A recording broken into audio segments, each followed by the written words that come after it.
Pantheerankavu Maoist കേസിൽ വിചാരണ അവസാന ഘട്ടത്തിൽ 15ഓളം പ്രോസിക്യൂഷൻ സാക്ഷികളെ മാത്രമാണ് ഇനി വിസ്തരിക്കാനുള്ളത്. ലോക്കൽ പോലീസ് അന്വേഷിച്ച കേസ് പിന്നീട് NIA ഏറ്റെടുക്കുകയായിരുന്നു. ജിജീഷ് കരുണാകരൻ വിശദാംശങ്ങളുമായി ചേരുന്നു. ജിജീഷ്, വിവരങ്ങൾ. 2019 മാവോയിസ്റ്റ് ബന്ധത്തിന് വിദ്യാർത്ഥികളായ അലൻ സുഹൈബും താഹ ഫസലും പിടിയിലായത്. ഈ കേസിൽ UAPA ചുമത്തി. കാരണം മാവോയിസ്റ്റ് ഭീകരവാദ സ്വഭാവമുള്ള സംഘടനയിൽ ഭാഗമായി അതുമായി ബന്ധപ്പെട്ട് പല സ്ഥലങ്ങളിലും രഹസ്യയോഗങ്ങൾ നടത്തി എന്നടക്കമുള്ള കാര്യങ്ങൾ പോലീസ് കണ്ടെത്തിയിരുന്നു. അങ്ങനെയാണ് പോലീസ് ഈ കേസിൽ UAPA ചുമത്തുന്നത്. തുടർന്ന് UAPA ചുമത്തിയ കേസായതുകൊണ്ട് തന്നെ ഇക്കാര്യത്തിൽ വിശദമായ അന്വേഷണത്തിന് ദേശീയ അന്വേഷണ ഏജൻസിയുടെ അന്വേഷണത്തിലേക്ക് വന്നു.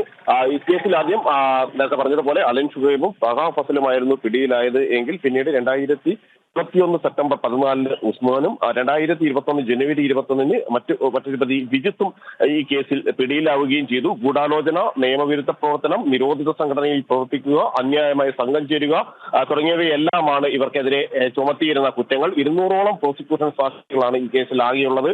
ഇതിൽ ഭൂരിഭാഗം പേരുടെയും 185ഓളം സാക്ഷികളുടെയും സാക്ഷി വിസ്താരം പൂർത്തിയായി. ഇനി 15 പേരുടെ കൂടി സാക്ഷി വിസ്താരമാണ് പൂർത്തിയാകാനുള്ളത്. ഇതോടുകൂടി തന്നെ ഈ വിചാരണ ഘട്ടം അവസാനിക്കും. പിന്നീട് വിധി പറയുക, അല്ലെങ്കിൽ ഏറ്റവും പ്രധാനപ്പെട്ട ഒരു കേസിൽ കൂടി കൊച്ചിയിലെ പ്രത്യേക NIA കോടതിയിൽ നിന്ന് വിധി വരുന്നു എന്നത് തന്നെയാണ് ഇതിൽ ഏറ്റവും പ്രധാനമെന്ന് പറയുന്നത്. മാവോയിസ്റ്റ് ലഘുരേഖകൾ, രാജ്യവിരുദ്ധ പ്രവർത്തനം വ്യക്തമാക്കുന്ന തെളിവുകൾ എന്നിവയെല്ലാം ദേശീയ അന്വേഷണ ഏജൻസി NIA കണ്ടെത്തിയതായി കുറ്റപത്രത്തിൽ ചൂണ്ടിക്കാണിച്ചിരുന്നു. അതിന്റെ അടിസ്ഥാനത്തിലാണ് അന്വേഷണം മുന്നോട്ട് പോയത്.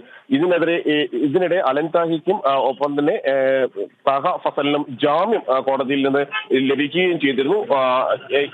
കൂടുതൽ ഭീകരവാദ സ്വഭാവമുള്ള അല്ലെങ്കിൽ മാവോയിസ്റ്റ് ഭീകരവാദ സ്വഭാവമുള്ളത് തന്നെയാണ് കേസെന്ന വാദത്തിൽ തന്നെയാണ് ദേശീയ അന്വേഷണ ഏജൻസി ഉറച്ചു നിൽക്കുന്നത്. അതുമായി ബന്ധപ്പെട്ട തെളിവുകൾ കണ്ടെത്തിയതായി പല തരത്തിലുള്ള പല ഘട്ടങ്ങളിലായുള്ള വാദങ്ങളിൽ NIA കോടതിയിൽ ചൂണ്ടിക്കാണിക്കുകയും ചെയ്തിരുന്നു. തുടർന്ന് പ്രധാനപ്പെട്ട ചില സാക്ഷികളെ കൂടി വിസ്തരിക്കാനും നിലവിലെ സാഹചര്യത്തിലുണ്ട്. ഈ സാക്ഷി വിസ്താരത്തോടുകൂടി കോടതി അന്തിമ വിധിക്കായി മറ്റൊരു തീയതി കുറിക്കും. ശരി ജിജീഷ്.